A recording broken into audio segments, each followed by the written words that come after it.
자, 오늘도 우리 주님께서 우리에게 새날을 허락해 주셨습니다.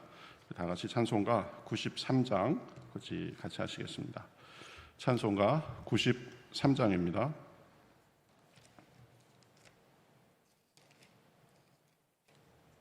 예수는 나의 힘이요. 93장 같이 하시겠습니다. 예수는 나의 힘이요 내 생명 되시니 구주 예수 떠나 살면 죄 중에 빠지리 눈물이 앞을 가리고 내 맘에 근심 쌓일 때 위로하고 힘주시리 주 예수. 예수는 나의 힘이요 내 친구 되시니 근혜를 간구하면 풍성히 받으리 햇빛과 비를 주시니 주수할 곡식 많도다 귀한 열매 주시는 이 주 예수. 예수는 나의 힘이요 내 기쁨 되시니 그 명령을 준행하여 늘 충성하겠네. 주야로 보호하시며 바른 길 가게 하시니 의지하고 따라갈 이 주 예수. 예수는 나의 힘이요 내 소망 되시니 이 세상을 떠나갈 때 곧 영생 얻으리 한없는 복을 주시고 영원한 기쁨 주시니 나의 생명 나의 기쁨 주 예수. 같이 기도하시겠습니다. 하나님 감사합니다. 오늘도 저희들을 주님의 말씀을 듣기 위하여서 우리 이렇게 시간을 내게 하시고 또 하나님 앞에 마음을 모두어 찬양하며 나아가게 하시니 감사합니다. 주님께서만 우리의 힘이요 생명이시고 친구시고 기쁨이요 소망이심을 믿습니다. 이 시간에도 오직 주님께만 향하여서 우리 마음을 드리고 주님의 말씀을 듣도록 하여 주시옵시고 또 기도를 통하여서 우리 마음을 주님 앞에 아뢰고 주님의 음성 듣는 시간 될 수 있도록 인도하여 주시옵소서. 삶의 여러 가지 무거운 것, 고단한 것 다 내려놓고 이 시간 주님의 말씀과 또 기도로 사귐 속에서 쉼을 얻고 힘을 얻는 시간 될 수 있도록 인도하여 주시옵소서. 시종을 주님 앞에 맡기며 살아계신 예수님의 이름으로 기도하옵나이다. 아멘. 자, 우리 성경 말씀 보겠습니다. 성경 말씀 느헤미야 8장 8절에서 12절까지 보겠습니다. 느헤미야 8장 8절에서 12절.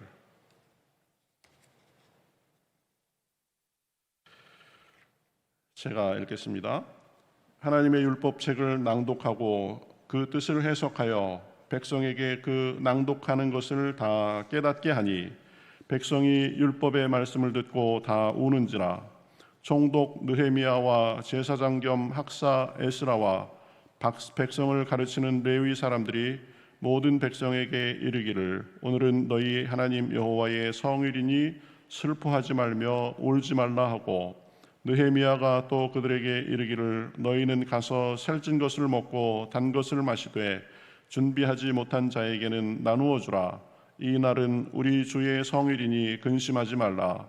여호와로 인하여 기뻐하는 것이 너희의 힘이니라 하고, 레위 사람들도 모든 백성을 정숙하게 하여 이르기를 오늘은 성일이니 마땅히 조용하고 근심하지 말라 하니, 모든 백성이 곧 가서 먹고 마시며 나누어 주고 크게 즐거워하니 이는 그들이 그 읽어 들려준 말을 밝히 알미라. 아멘. 예, 느헤미야서 오늘은 우리 8장을 우리 상고해 보도록 하겠습니다. 자, 이제 8장부터는 보면은 그 앞에는 하드웨어, 그러니까 성벽을 쌓고 그 다음에 이제 사람들에게 일을 맡기고 또 인구를 파악하고 어떤 그 외적인 그런 부분에 대해서 집중해서 그 체질을 갖고 있다면, 이제 그 이후에 벌어지는 일은 영적 부흥 운동이었습니다. 그래서 8장에 보면 그 말씀 운동이 벌어진 것을 볼 수 있습니다.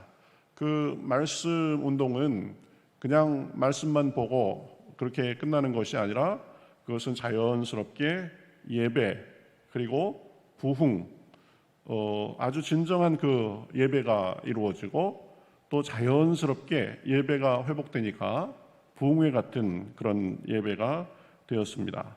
그래서 말씀 앞에 이제 회개와 감사의 눈물을 흘리고, 그래서 기뻐하면서 오랫동안 지키지 못했던 초막절을 다시 지키게 된다, 이런 내용이 나옵니다.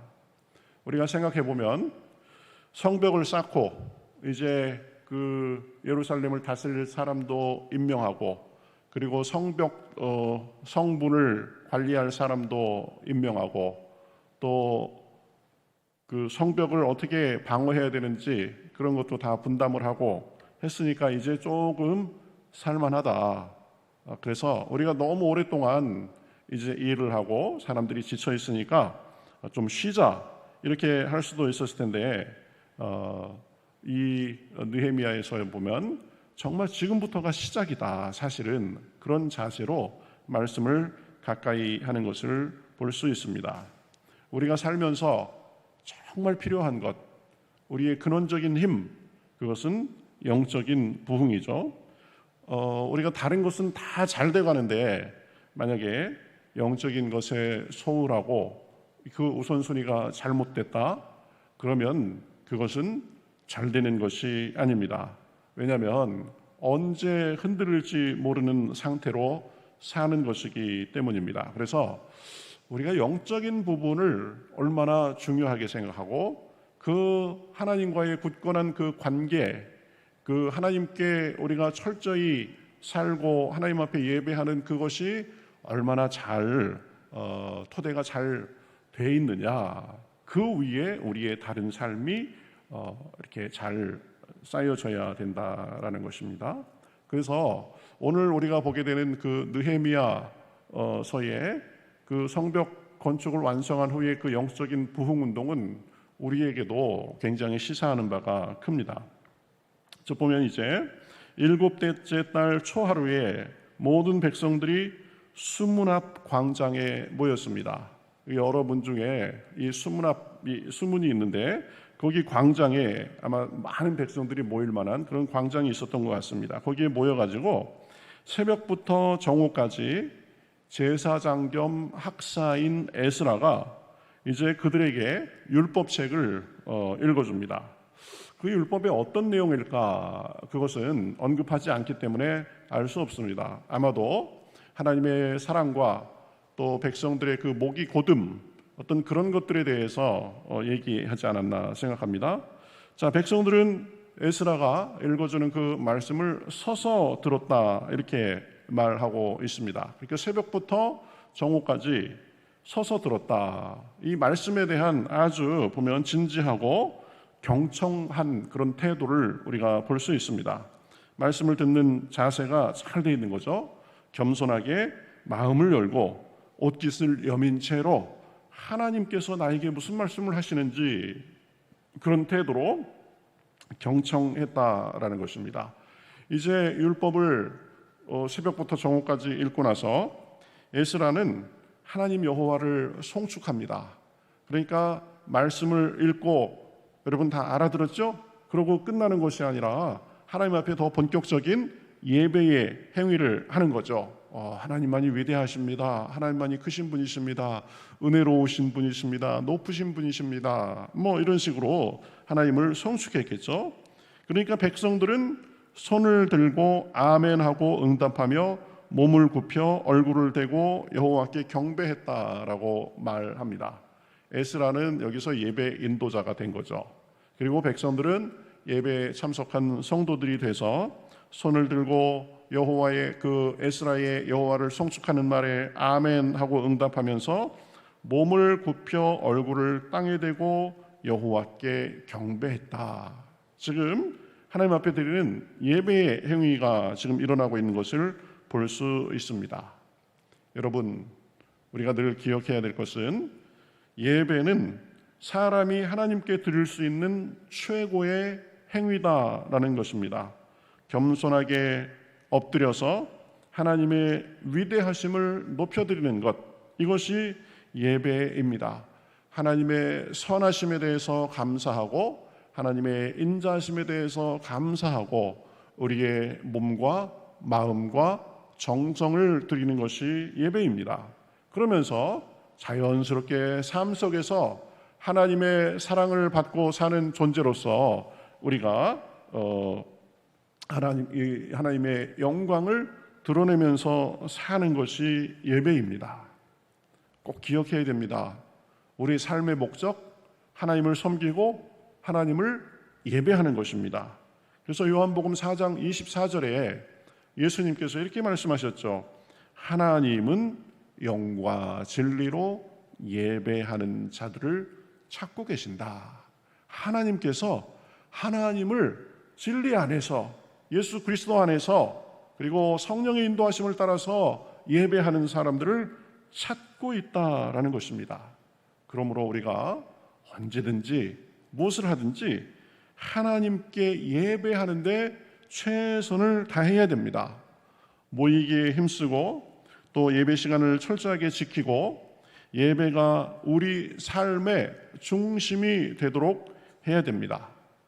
우리가 물론 지금은 코로나로 인해서 모여서 예배 드리지는 못하지만 그러나 우리가 영상으로 이렇게 예배를 드리는데 그 시간도 될 수 있으면 잘 지키고 그리고 아무렇게나 그냥 앉아서 예배하는 것이 아니라 우리가 제 자세를 잘 갖추고 마음의 자세, 우리의 그 외적인 자세를 잘 갖추고 예배할 수 있어야 된다. 그래서 청성과 우리 마음과 모든 것을 드리며 예배해야 된다. 그리고 삶 속에서 예배자로 살아야 된다라는 것입니다. 이 이스라엘 백성들은 성벽을 쌓고 이제 좀 살만하다 그러고 그냥 쉬고 마음이 흐트러지고 그랬던 것이 아니라 여기까지 오게 하신 그 하나님의 말씀에 집중하면서 또 예배하고 하나님을 높여드리고 했던 것을 볼 수 있습니다.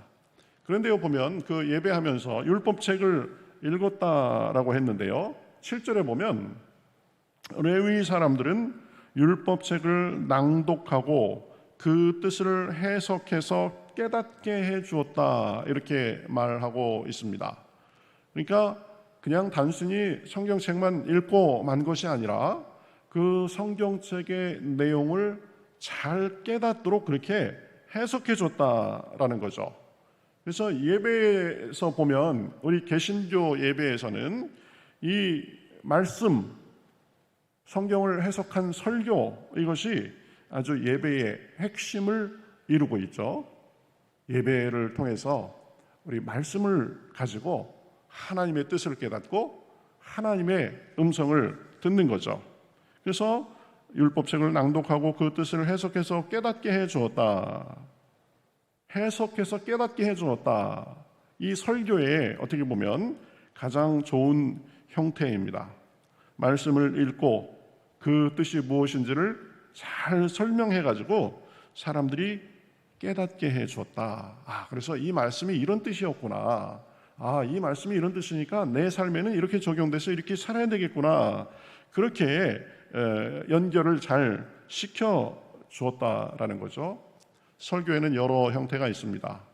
저는 좋은 설교는 강해 설교다라고 생각합니다. 왜냐하면 말씀을 읽고 그 본문 말씀이 의미하는 바가 무엇인지를 잘 설명하고 깨닫고, 그래서 하나님의 말씀과 우리의 삶이 부딪히도록, 그래서 우리 삶 속에서 하나님의 말씀이 잘 구현되도록 하는 그런 역할을 하는 것이기 때문입니다. 그저 성경 구절 적당하게 하나 읽어놓고 이런저런 좋은 얘기만 늘어놓는 것은 사실은 좋은 설교다라고 할 수 없습니다. 잘못하면 그것은 종교적 연설로 치우칠 수가 있습니다. 본문 말씀이 설교를 지배해야 되는 거죠. 말씀이 우리의 신앙과 삶을 지배해야 되는 거죠. 지금 느헤미야서의 이 수문 앞 광장에서 모였던 사람들의 지금 모습이 바로 그런 것입니다. 율법책을 읽고 하나님 앞에 최고의 정성을 들이고 그래가면서 말씀의 뜻을 잘 해석해서 깨달아 알게 했다. 그러니까요, 9절에 보면 백성들이 그 율법책을 듣고 다 옵니다. 하나님의 말씀을 대하고 지금 감격과 감동이 있었던 거죠. 아마도 회개와 감동의 표현이었을 것입니다. 우리가 우리의 삶을 돌아보니까 하나님의 말씀하고 이렇게 어긋나 있었구나. 그런데도 하나님은 우리를 이렇게 사랑하고 있었구나. 그런 것을 지금 말씀을 통해서 깨닫는 것을 우리가 볼 수 있습니다. 예배마다 이런 감격과 감동, 그리고 우리 마음을 치는 그 회개의 다짐이 있어야 됩니다. 말씀에 비추어서 우리 삶을 돌아보고 우리 내면을 돌아보고 또 우리의 잘못된 것을 참회하고 새롭게 결단하는 것이 있어야 된다라는 거죠. 그저 습관적으로 타성에 젖어서 진심의 마음 없이 예배를 드리는 것이 아니라 그저 예배 보는 그런 자세는 고쳐져야 됩니다. 하나님의 말씀을 깊이 상고하고 또 그것을 깨닫도록 그렇게 말씀을 가르치고 말씀의 비밀을 드러내서 그것이 듣는 사람들의 마음에 부딪혀서 감동을 주고 회개의 역사가 있고 감동의 눈물이 흐르는 그런 예배가 돼야 된다라는 거죠. 자, 백성들이 그 말씀을 듣고 우니까 이제 느헤미야와 에스라가 백성들을 위로합니다. 자, 오늘은 성일이니 슬퍼하거나 울지 말라. 그러면서 여호와를 기뻐하는 것이 너희의 힘이다라고 그렇게 말합니다. 예배는 눈물이 있고 감격이 있고 감동이 있습니다. 또 하나는 주님께서 주시는 기쁨이 있는 거죠.